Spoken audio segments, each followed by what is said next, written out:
শুভ সন্ধ্যা, সালাম। সমাজ পরিবর্তনে একমাত্র হাতিয়ার বলে চলচ্চিত্র। কিসের কি চলচ্চিত্র? আমি সকালে পৌঁছেছি ঢাকায়। আমাকে পাঁচটা জায়গায় ইমিগ্রেশন পাঠাতে হয়েছে আমার দেশের মধ্যে। তারপরে বুঝেন নামের মধ্যেও অংরাখাইন আছে, ইমিগ্রেশনে কি করে না করে। অসুবিধায় মেনে নিচ্ছি, অসুবিধা নেই। আমার কাজ তো তর্ক করো না, আমার কাজ সিনেমা বানানো। প্রত্যেকটা ধর্মর পিছনে একটা রাজনীতি আছে, প্রত্যেকটা জাতির পিছনে একটা রাজনীতি আছে, এবং প্রত্যেকটা ভাষার পিছনে একটা রাজনীতি আছে কিছুটা। যাই, তো আমি কিছু ব্যক্তিগত অভিজ্ঞতা শেয়ার করতে চাই। সেটা হয়তো আপনাদের কাজেও লাগতে পারে, নাও লাগতে পারে। আমি আমার পুরনো সিনেমা নিয়ে কথা বলতে চাই না, কারণ পুরনো সিনেমা অনেক কিছু, একটা বাচ্চা তো আমার প্রথম বাচ্চা, এবং অনেক কিছু বলতে গেলে ইমোশনাল হয়ে যায়। আমি এখন পর্যন্ত ওই সিনেমা নিয়ে আমার কাছে ফোন আসে, আপনি কেন দেখাচ্ছেন এখনো পর্যন্ত, গত 15 দিন আগে। অসুবিধা নেই, আমি তো ফাপড় দিই। জলপাই গাছ এমন লাগাইছেন দেশে, প্রত্যেকটা জায়গা জলপাই গাছ, কিন্তু ঠিক জায়গা একটাও জলপাই গাছ শিকড়ের ভালো মতো মাটি নেই, লড়ে পড়ে। আমি সেটাই এতদিন প্রায় 12 বছর ধরে দেখেছি।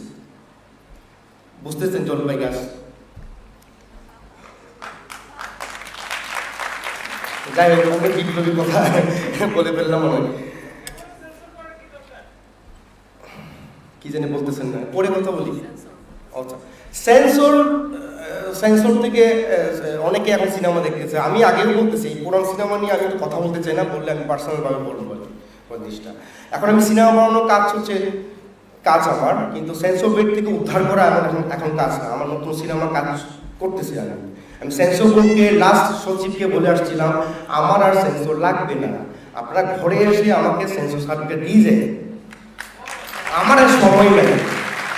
কারণ হচ্ছে প্রথম আমাকে বলছিল হচ্ছে 25 সেকেন্ড কাটতে, তারপর আমি মেনে নিলাম, ওকে কাটলাম। তারপর 25 মিনিট কাটতে বলছে। বাহ, তাহলে তো আমার সিনেমা বানানোর দরকার নেই আমার। ওকে, অসুবিধা নেই। কিন্তু এত বোকা যে সিনেমাতে একটা ছোট্ট অংশ, এই ছোট্ট অংশটাও ইউটিউবে আছে। এমন রাষ্ট্র এমন বোকা। তো আমি ধরেন আওয়ামী লীগের প্রতি বা বিভিন্ন রাজনৈতিক দলের প্রতি আমার কোনো পার্সোনাল কোনো ক্ষোভ নেই, কিন্তু রাষ্ট্র সিস্টেম প্রতি আমার অনেক ক্ষোভ আছে পার্সোনালভাবে। সেটা সিনেমা মেকিং দিয়ে, যেটা জাতিগত দ্বন্দ্ব থেকে বাইরে সিনেমা মেকিং। অর্থাৎ সিনেমা একমাত্র আমাদের সিনেমা বানাইতেই আমি ভালোবাসি, আর রান্না করতেই ভালোবাসি, এই দুইটাই পারি। আমি এখন বিশেষভাবে আমি পাহাড়ে কাজ করি। পাহাড় সমতল বলে আমার কোনো আলাদা কোনো আমি ডিভাইড করি না।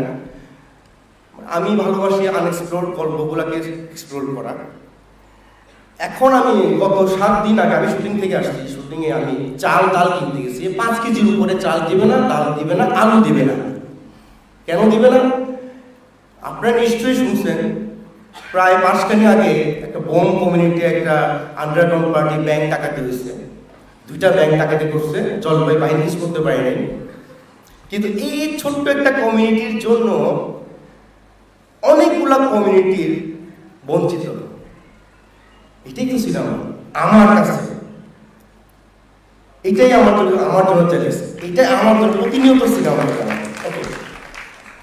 ধরেন আমি ভাবছিতে একটা 10টা ছোট ছোট বাচ্চার স্কুল না, স্কুলে বাচ্চারা হোস্টেল আছে, ওদের তো চালের অভাব নাই। বাংলাদেশে হিট দেখছে যে জমির যে চাল হয়, সেটা পুরো বাংলাদেশ 1 বছর খেতে পারবে,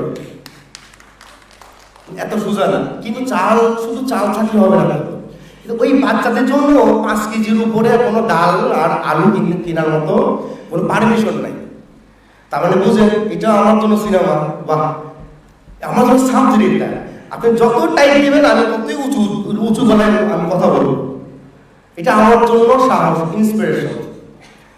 এখন আমি ভাবতেছি যে ওকে, সিস্টেম নিয়ে কথা বলতেছেন, রাজনীতি নিয়ে কথা বলতেছেন, আমি এখনো পর্যন্ত আশাবাদী না। আমি আমার সিনেমা নিয়ে, আমি আমার কমিটি নিয়ে, আমি আমার ধর্ম নিয়ে বা আমি আমার সবচেয়ে হচ্ছে মাইনরিটি, আমার কাছে ফিল্ম মেকাররা হচ্ছে মাইনরিটি। এই দেশে সবচেয়ে কালচার মানুষগুলো হচ্ছে মাইনরিটি। এই মাইনরিটি থেকে উত্তরানো, মাইনরিটি মেজরিটি, এটাও তো একটা পলিটিক্যাল গেম।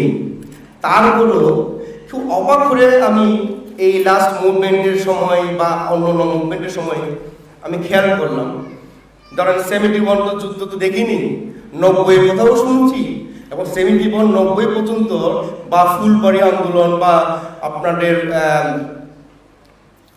মধুপুরের যে আন্দোলনের মধ্যে ফিল্ম মেকাররা প্রেজেন্ট ছিল, এবং প্রত্যেকে কিছু না কিছু ফুটেজ বা কিছু ফিল্ম তৈরি করছে। কিন্তু লাস্ট আপনি 15-20 বছরের আমাদের ফিল্ম মেকার কোনো প্রেজেন্স নেই এখানে। প্রেজেন্স আছে ইউটিউবাররা। তার মানে কি আপনারা কি ইউটিউবার কি থেকে কন্ট্যাক্টটা কি ইউটিউবারদেরকে দিয়ে দিচ্ছেন? খুব অবাক হয়ে থাকলাম। এইবারে মুভমেন্টে কি হলো, রাজু ভাইয়ের সিনেমা হচ্ছে মিছিলের মুখ, বা আমি ছবিটা দেখিনি, কিন্তু ছবিটা তো এখন প্রাণ পাইছে। কিন্তু এবার যেমন রোহিঙ্গা একটা ইস্যু, একটা পলিটিক্যাল ক্রাইসিস, এর মধ্যে একটা সিনেমাও কিন্তু আমরা এখন পর্যন্ত দেখতে পারিনি। এটা আমাদের দুর্ভাগ্য। এত বড় একটা মেসাকার একটা সিচুয়েশনের মধ্যে হট ক্যাক, কিন্তু এটা বিদেশিরা কতজন আসলো, কতজন গেল, নিয়ে গেল, আমাদেরকে বোকাবে না। কিন্তু আমরা এখন পর্যন্ত কোনো কিছু করতে পারিনি। আমরা খ্যাপ মারছি, এনজিও খ্যাপ, সেটা আমি। তো আমি জানি না, আমি আসলে গুছায় কথা বলতে পারি না। সিনেমা বানানো আমার কাজ, কথা বলা আমার কাজ না। কিন্তু মাঝে মাঝে খুবই মেজাজটা গরম হয় বড় ভাইদের উপরে, সিনিয়রদের উপরে, বাপ মাদের উপরে। বাপ মাদের আমি বলতেছি সিনেমার বাপ মা, সিনেমা বড় ভাই, সিনেমা সহযোদ্ধা। কিন্তু আমি না এখনো পর্যন্ত আশা দেখতেছি না।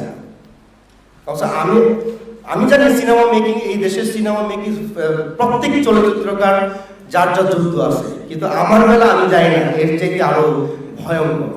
আমি পাহাড়ে কাজ করি, আমার যে ক্রাইসিসের মধ্য দিয়ে যেতে হয়, আপনারা যদি পাহাড়ে কাজ করেন আপনাদের কি হবে, এটা নিয়ে আমি খুবই দুশ্চিন্তার মধ্যে থাকি। তো এখন যদি আপনারা যদি এটা স্পেসিফিক সমাধান না পান, না করেন, তখন আমার কাছে মনে হয় মানে কি বলবো, মানে সিনেমা বলতে কি ঢাকা কেন্দ্রিক হয়ে যাবো, আর কোনো অন্য জায়গায় অন্য ভাষার সিনেমা হবে না, অন্য ধর্ম, অন্য কমিউনিটি কোনো সিনেমা হবে না।